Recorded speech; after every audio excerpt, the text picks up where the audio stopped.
또 오늘 이렇게 현장에 나오신 여러분 감사하고 또한 축복합니다. 우리 옆에 분하고 인사하겠습니다. 참 잘 오셨습니다. 우리 같이 인사하겠습니다.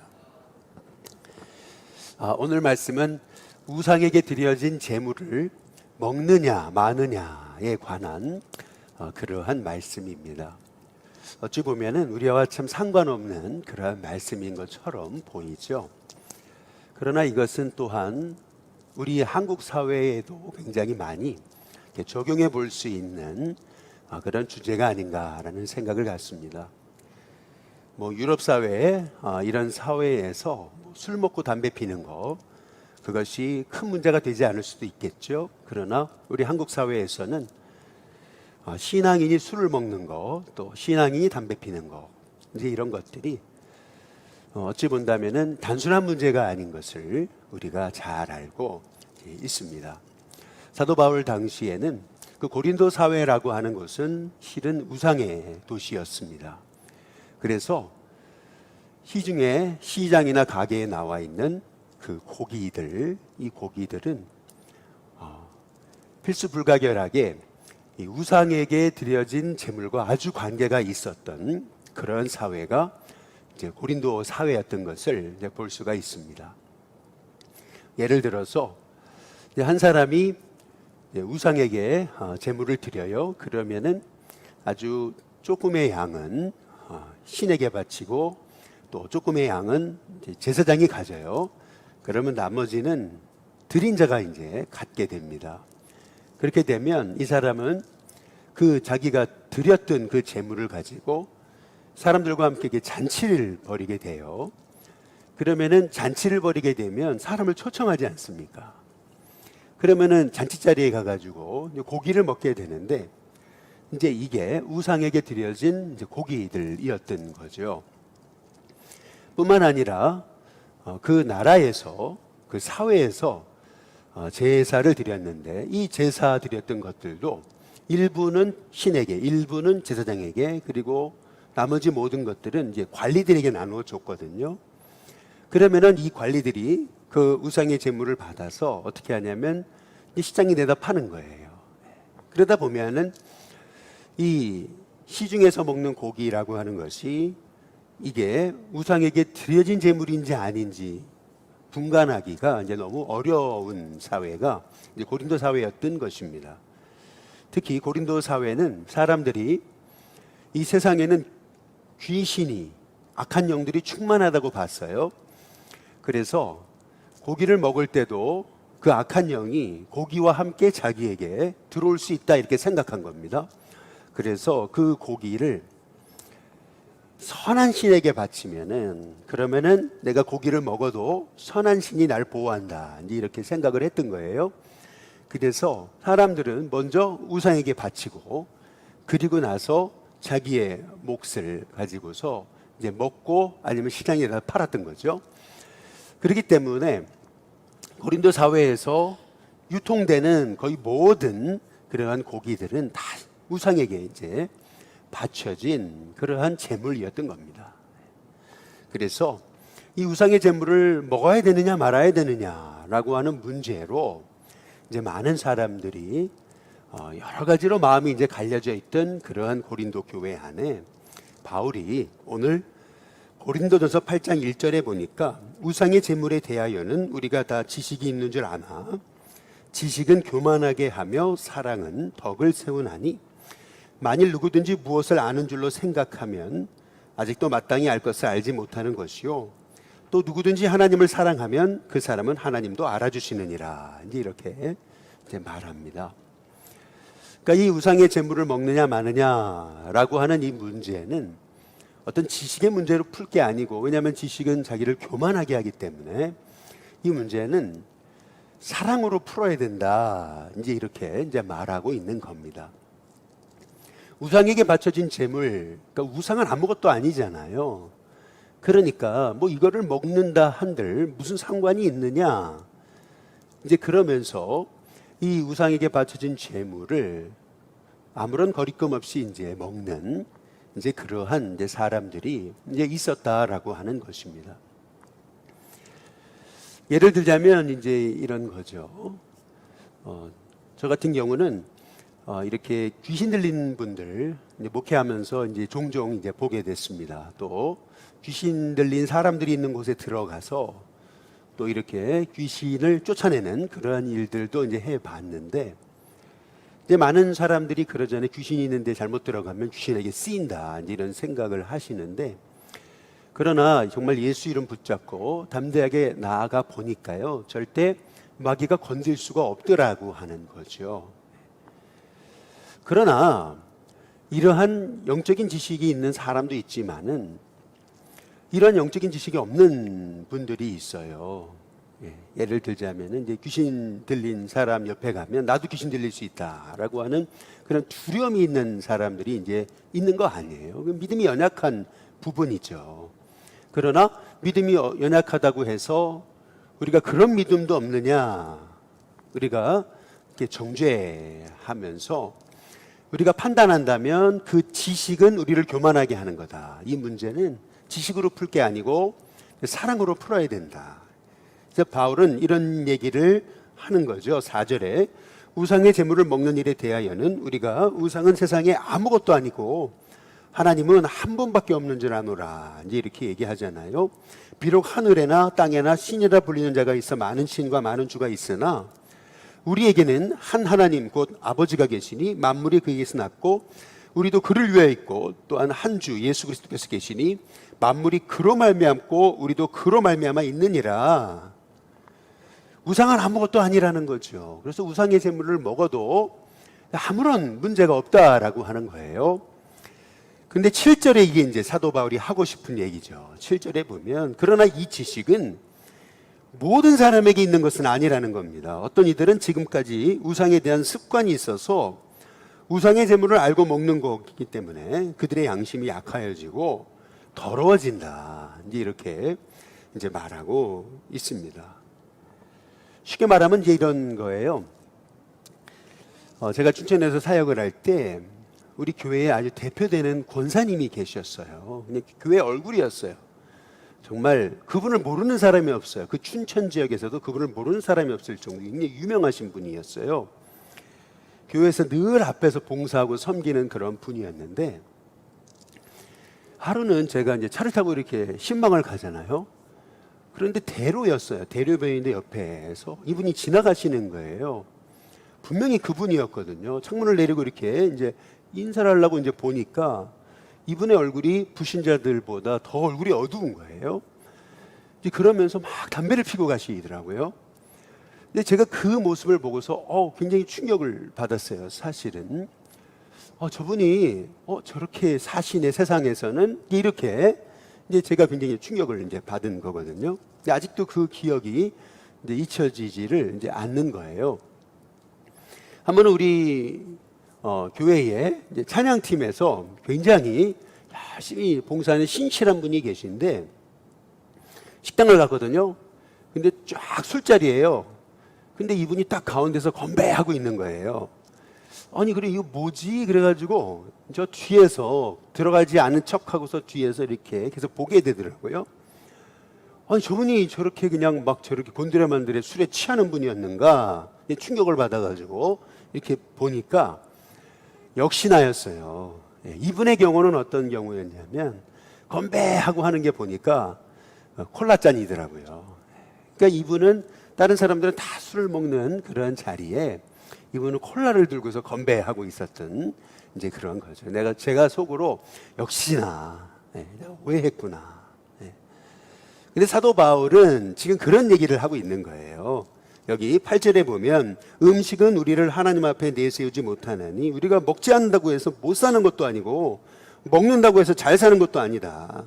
근데 9절에 보니까 그런즉 너희의 자유가 믿음이 약한 자들에게 걸려 넘어지게 하는 것이 되지 않도록 조심하라. 그러면서 10절에 지식 있는 내가 우상의 집에 앉아 먹는 것을 누구든지 보면 그 믿음이 약한 자들의 양심이 담력을 얻어 우상의 제물을 먹게 되지 않겠느냐. 그러니까 무슨 말이냐면 내가 하나님의 사람이에요. 그런데 이런 술자리에서 마음껏 술을 마시고 있어요. 그런데 사실은 여러분 술 먹는 거, 담배 피는 거 이게 천국 가는 것과는 관계없는 거잖아요. 우리가 술 먹지 않음으로 구원받은 게 아니고 예수님의 피로 자격 없는 우리가 구원받은 거잖아요. 그렇기 때문에 술을 먹느냐 마느냐, 담배를 피느냐 마느냐, 이것이 구원의 문제와는 관계가 없는 문제잖아요. 그런데 그럼에도 불구하고 내가 이런 술자리에서 하나님의 사람이라고 하면서 그냥 마음껏 술 마시고 취하고 그렇게 된다면은 믿음이 약한 자들이 봤을 때, 아, 저렇게 해도 되는 거구나, 담력을 얻어가지고 그 믿음이 약한 자들도 그래, 다 저렇게 사시는데 뭐 나도 그렇게 사는데 문제가 없지, 이렇게 된다라고 하는 거예요. 그래서 11절에 보시면은, 그러면 내 지식으로, 그 지식이란 게 뭐냐 하면은, 이거 술 먹는 거 구원의 문제 관계없다, 담배 피는 거 구원의 문제 관계없는 거 아니냐. 맞습니다. 그쵸? 근데 지식으로 그 믿음이 약한 자가 멸망하나니 그는 그리스도께서 위하여 죽으신 형제라. 그래서 12절, 이와 같이 너희가 형제에게 죄를 지어 그 약한 양심을 상하게 하는 것이 곧 그리스도에게 죄를 짓는 것이다. 사도 바울이 이제 말하고 있는 거죠. 술 먹는 거 그 죄 아니다, 담배 피는 거 죄 아니다. 그러나 그것이 내가 하나님의 사람으로서 내가 교회 얼굴이라고 하면서 그렇게 마음껏 그렇게 사람들이 믿음이 걸려 넘어질 수 있는 부분을 알면서도 나에게는 뭐 구원과 관계없는 일이니까, 그래서 마음껏 술 마시고 그런다고 한다면은 믿음이 약한 자들은 그 모습을 볼 때 마음이 상한다는 거예요. 근데 그 형제는 누구냐면 그리스도께서 그를 위해 죽으신 형제라는 거죠. 그렇다고 본다면은 네 지식으로 그 믿음이 약한 자가 마음이 상해서 실족하게 된다면은 그거는 곧 그리스도께 너도 죄를 짓는 것이다, 이제 사도 바울이 이제 말하고 있는 것이죠. 그래서 이 우상의 제물을 먹는 문제, 이제 제2 문제는 어찌 보면 우리 사회의 이런 술 먹는 문제, 담배 피는 문제, 이제 이런 문제와 이제 굉장히 밀접하게 연관되어 있다라고 이제 하는 것이죠. 저는 이 말씀을 이제 묵상하다가 저 자신이 많이 회개를 했어요. 그게 뭐냐면은 보기보다 이제 제가 이렇게 설교를 하거나 말할 때 보면은 굉장히 이렇게 거친 언사를 할 때가 종종 있어요. 저도 계속 놀라거든요. 야, 내가 이런 사람이었구나. 저도 모르게 막 말이 거칠게 막 튀어나오는 경우가 있어요. 저는 설교를 이렇게 원고를 쓰긴 하지만 그러나 100% 원고들이 읽지는 않으니까 이제 그러다 보니까 설교를 하다 보면 저도 우리 거친 언사가 나올 때가 있는데, 뭐 하나님 말씀이니까 뭐 거칠게 해도 무슨 상관이냐 이제 라고 하는 그런 마음을 가질 수도 있는데, 실은 제가 이 말씀을 묵상하면서 그래, 믿음이 약한 자에게는 제 거친 언사가 오히려 그것이 그들에게 죄를 짓고 상처받고 실족하게 하는 일이 될 수도 있었던 거구나. 그러면서 이것이 어찌 보면은 저에게 있어서 이렇게 믿음이 약한 자를 향한 이러한 그 긍휼히 여기는 마음, 배려하는 마음, 이런 마음들이 제게는 좀 부족했구나라고 하는 것을 제가 회개하는 그런 시간이 됐습니다. 여기 13절에 보면은 우리 한번 같이 한번 읽어보겠습니다. 이 바울의 위대한 고백인데요. 13절 우리 한번 같이 읽겠습니다. 함께 읽습니다. 시작. 그러므로 만일 음식이 내 형제를 어떻게 해요?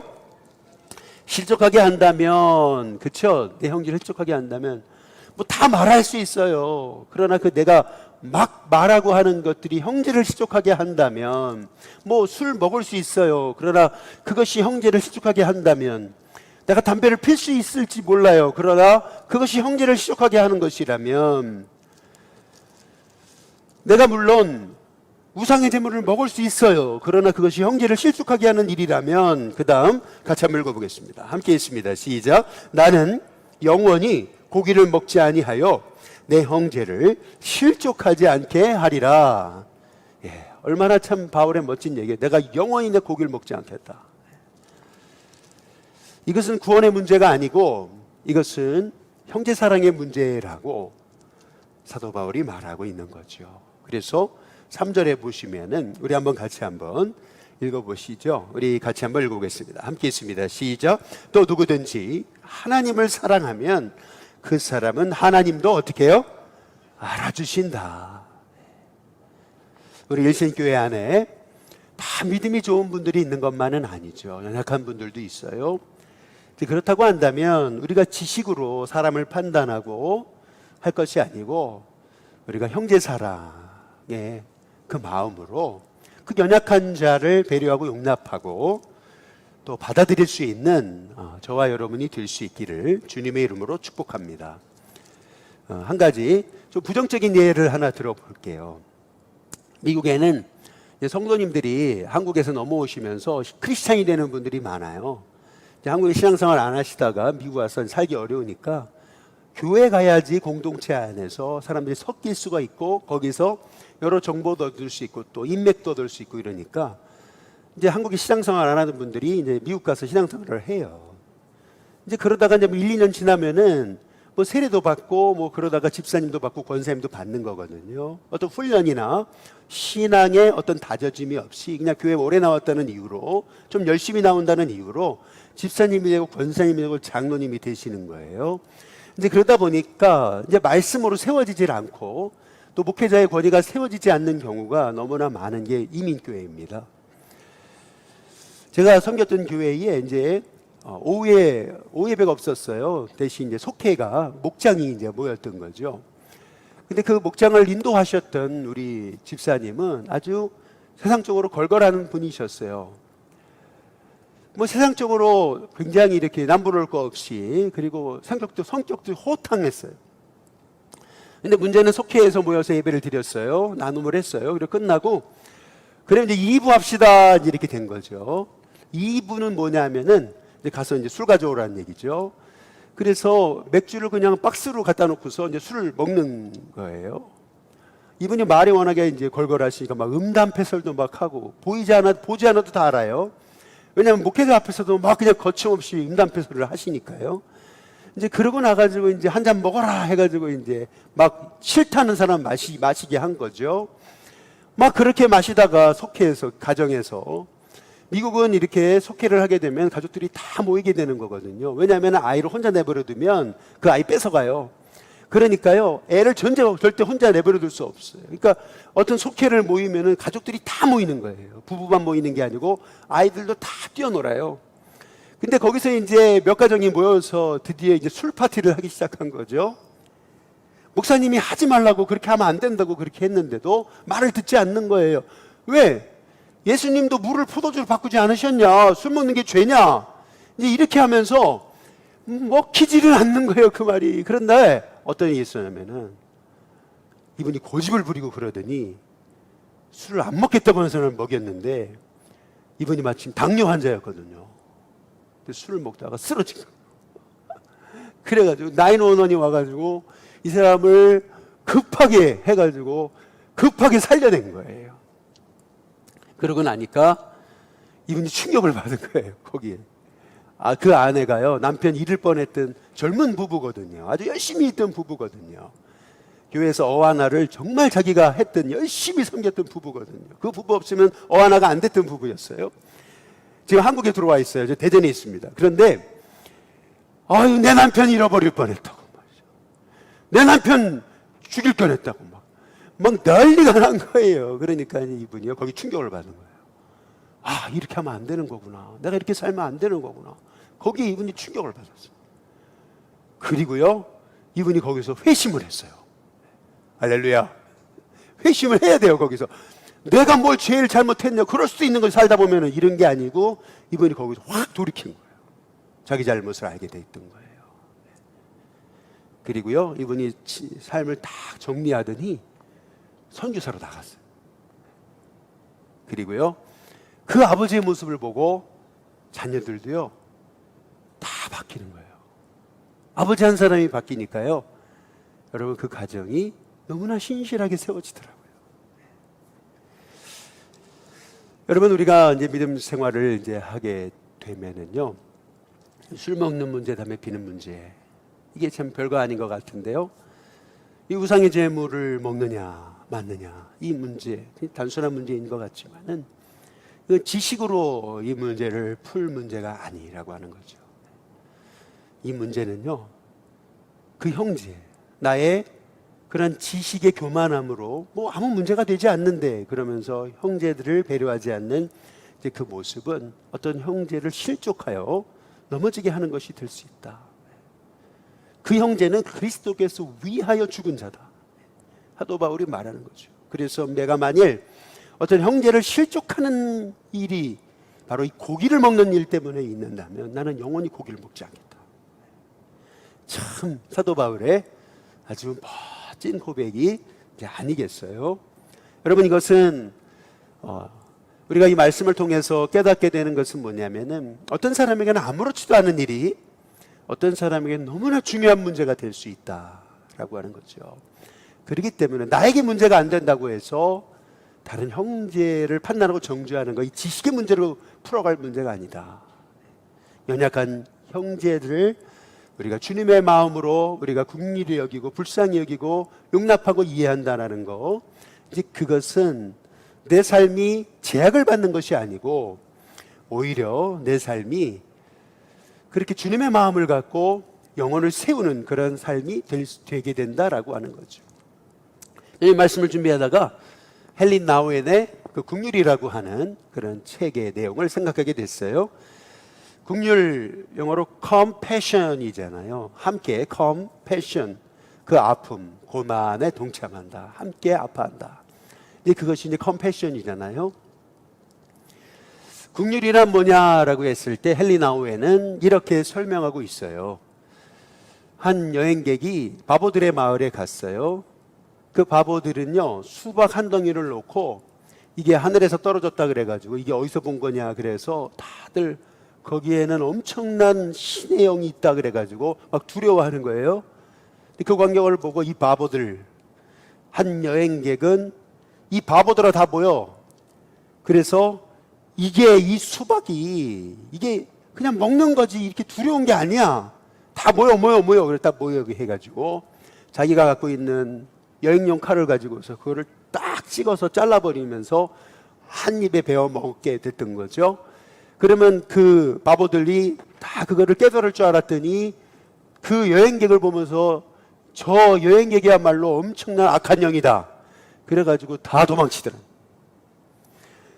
또 바보들의 마을에 한 여행객이 찾아왔어요. 보니까 이 수박을 가지고서 사람들이 막 두려워 떨고 있어요. 이 바보들, 그거 수박일 뿐이야 라고 한 게 아니고 이 여행객은요, 다들 모여라. 그래서 이것이 어떤 악한 영이 가득한 것이 아니고 이거는 단순히 그냥 수박일 뿐이라고. 그런데 그걸 이해시켰어요. 기다려줬어요. 이해하기까지. 또 다시 설명해줬어요. 또 다시 기다려줬어요. 그들이 여전히 두려워해요. 그러나 그들의 손으로 그걸 만지게 했어요. 그리고 그들의 손으로 칼을 들게 했어요. 그리고 그들의 손으로 수박을 자르게 했어요. 그리고 그들이 스스로 그 수박을 먹게 했어요. 여러분, 이게 긍휼이라고 하는 거죠. 이 바보들 그런 것도 못해? 이것이 아니고 판단하고 정죄하고 지식으로 그들의 모습을 내가 판단하는 것이 아니야. 지식은 우리를 교만하게 하지만 그러나 사랑은 덕을 세운다.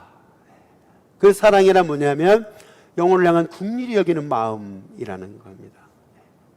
그 긍휼히 여기는 마음, 그것이 사도 바울에게 있었기에 우상의 제물을 먹는 것으로 인해 실족하는 영혼이 있다면 나는 영원히 고기를 먹지 않겠다. 이 사도 바울의 이 고백을 통해서 우리가 우리의 믿음의 삶이 어떠해야 되는가, 연약한 자를 용납한다는 것이 어떤 것인가, 주님이 보여주신 긍휼의 마음이 어떤 것인가, 우리의 죄를 알지 못하고 예수님 십자가에 못 박은 자들까지도 저들을 용서해 달라고 고백하시면서 우리의 죄까지 품으심으로 우리를 살리신 그 주님의 그 십자가의 은혜, 그것이 바로 진정한 영원 사랑의 모습이셨다라고 하는 거죠. 바라기는 오늘 이 말씀을 통해서 여기 9절의 말씀처럼 한번 같이 한번 읽어보겠습니다. 이 9절의 말씀이 사도 바울이 얘기하고 있는 거예요. 핵심입니다. 9절입니다. 같이 읽습니다. 시작. 그런즉 너희의 자유가 믿음이 약한 자들에게 걸려 넘어지게 하는 것이 되지 않도록 조심하라. 우리가 가지고 있는 자유, 이 자유가 믿음이 약한 자에게 걸려 넘어지게 하는 것이 되지 않도록 조심해라. 자유라고 무조건 다 쓸 수 있는 게 아니다. 그것은 형제사랑의 관점에서 사용해야 되는 것이다 라고 말하고 있는 거죠. 오늘 이 말씀을 통해서 우리 일신교회가 이렇게 형제사랑 안에 든든히 세워지는 일신교회가 될 수 있기를 주님의 이름으로 축복합니다.